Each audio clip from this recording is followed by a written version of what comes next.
Okay, we have, you could read this assignment yourself, but I will not do that, it's too long. So what we have and what we need. We need to find depth of, unto what depth is the fish. This is useless.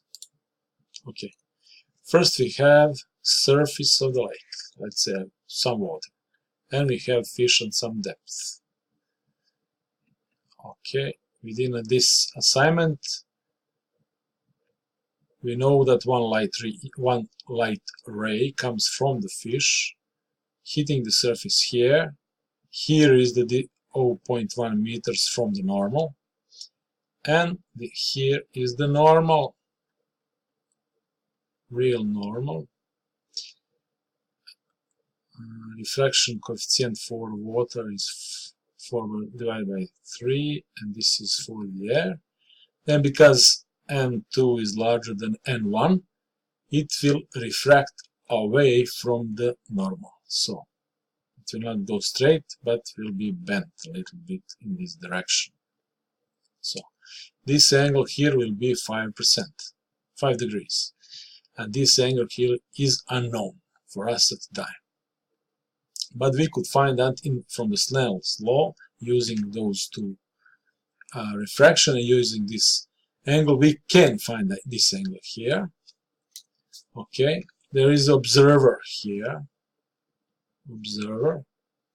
He observes fish, but he doesn't think, he thinks that fish, he doesn't see the fish down there. He thinks that fish is somewhere along this line. So this is virtual fish. Virtual fish is on some virtual depth. A real fish is at some other depth. So we need those two depths. Angle from here to here is 5 degrees. That means that the angle from here to here is also 5 degrees. We have angle and we have one side, so it's not very difficult to find this situation here. This angle here, it's same as this one.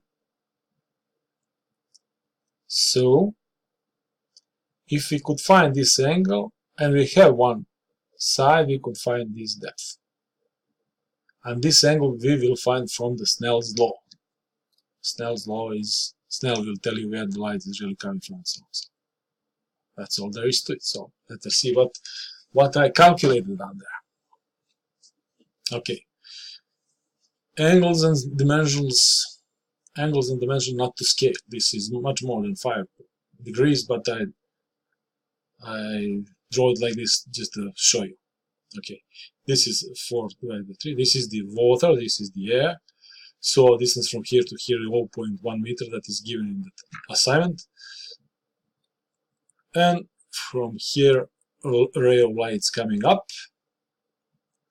and hitting the surface of the water, and then refracts at some angle that is larger than this one.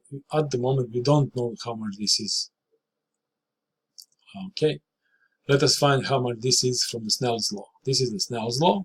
Sine of this angle divided by sine of this angle is equal to, when you divide those two things. So sine of this divided by sine of this is equal when you do this divided by this.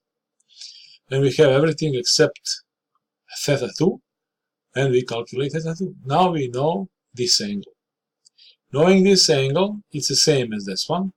This angle and this distance, we can easily find this depth. And knowing this angle, we already know that angle, and this distance, we can find that depth. So, real depth of the fish is, so this is tangents mi kažemo. Tangents from this angle when you divide this distance with this distance. Again, tangents of this angle when you divide this distance with all this distance. And tangents 0.1 divided by v is actually, when you replace those two things, is this equal 0.1 divided by tangents, and you have a real depth. Very similar, you can find virtual depth, and then you could compare those two to finish the exam, this assignment. Or, for complete written answer, please follow the link in the description. If you want more of this, tell your friends and subscribe. Thank you. Bye.